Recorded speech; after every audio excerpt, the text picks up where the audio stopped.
at yourself. I want you to look at yourself. Can you see yourself? Do you know her conversation? Do you know that conversation? Yeah. Can you see her? And do you see her beauty? Do you see it? Look at her, not me. Can you see it in her? No? Okay, tell me why. Tell me why you can't see it in her. Because she's dark. And because she looks like you. Okay. Vulnerability. In this moment, I want you to allow yourself to be vulnerable and completely honest. Now, I want you to think of your deepest insecurity. The insecurity that has or will take you time to heal and process. Now, with that insecurity in mind and with you in your honest and vulnerable state, I want you to think of a stranger, right? Or imagine a stranger or an acquaintance that has no problems within your insecurity, or who has overcome your insecurity, coming to you and saying, you are beautiful, you are worthy, you're valuable, you're gonna overcome this. With the show of hands, how many of us would feel empowered or appreciative or uplifted from those words? Right? Most of us? Imagine that wasn't the case. And imagine that our insecurity was so deeply embedded within our being that we couldn't even imagine overcoming it. For decades, colorism has manifested from the acts of racism, primarily affecting people of color. Now, this system is constructed to dehumanize, institutionalize, and break the person of color.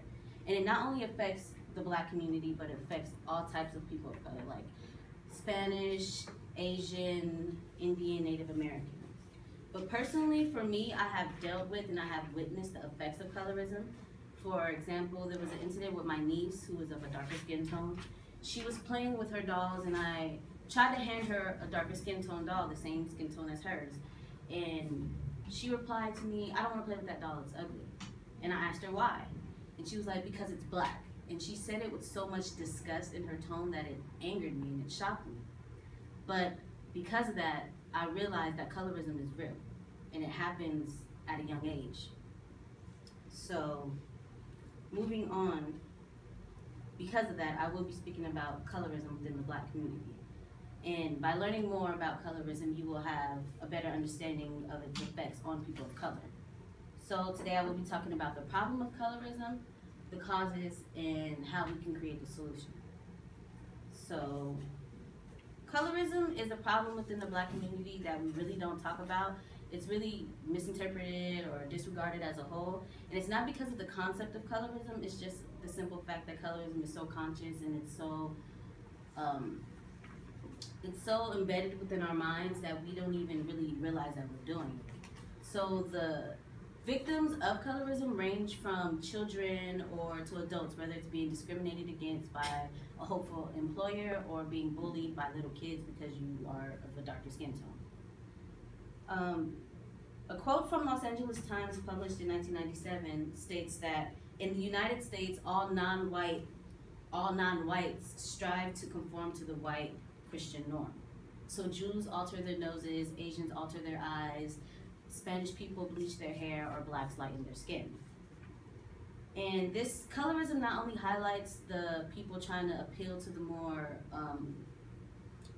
emulate the more appealing culture, but it also shows the blatant discrimination. So according to an article entitled Colorism in American Society, they found that social and economic gap between light and dark-skinned Blacks are significant as one of the greatest social economic cleavages in America. So primarily individuals that are affected by colorism are people of darker skin tones, but people with lighter skin tones still deal with discrimination and racism and prejudice. And it's, according to an article published in 2011 by Essence magazine, it states that many lighter skin tones have been accused of feeling superior, leaving them at pains to prove that being closer to the hue to a Eurocentric ideal doesn't make them any less Black. So lighter skin tones, most likely, they have to deal with the dynamic of either being too light or too dark and having to prove that they are Black enough. So however, this pain can never measure to the pain of a darker skin tone just off the fact that being lighter is more favorable in our society. Yet what is a problem within the Black community is the lack of validation of pain. So moving on to the cause, a key reason why it isn't vocalized within the Black community or community period is because we enable it. It's inherited, even though it stems from white supremacy and racism and things like that. Things that we do, programs like the brown paper bag test is a clear and distinct action to separate the lights and the blacks and to give more value onto lighter people than darks. So another issue, another cause, and reason why it has manifested is because not only from our individual activity, but from our most common grounds, which is media, music, toys, any type of propaganda. According to Essence Magazine, again, this was birthed on plantations by slave owners who intentionally created a divide and conquer between dark-skinned field hands and light-skinned house servants. In addition to that, according to Trina Jones in her book entitled Shades of Brown, the perceived demand for lighter-skinned blacks to prove their loyalty was due to a learned mistrust, which may have been fueled by the fact that some lighter-complected persons had rejected their status as members of the black race. So moving on to solutions that we can create, or we can enable, is basically in order for the heels of colorism to for the wounds of colorism to heal, is for us to acknowledge it. We need to acknowledge it, we need to reflect on ourselves and our words and change it. Be aware of how our words affect each other. Another solution we can create is through media. If the media shows and gives more representation onto darker skin tones, then it will show the diversity within the world. Credible and talented actress Viola Davis stated in an interview that the whole racial aspect of colorism, if you are darker than a brown paper bag, then you are not sexy and you are not a woman. So furthermore, showing the significance of darker skin tones will show more and give more opportunities for people to see the value and the worth of darker skin tones, of not just black people, but of all different cultures. So in conclusion, today I have talked about colorism and its cause and how a solution can be created. So by learning more about colorism, you now have a better understanding of its effects and extensions of racism and how it affects people of color.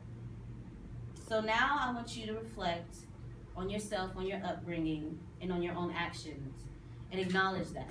And now you can take the proper feelings and proper knowledge to make sure that this doesn't manifest.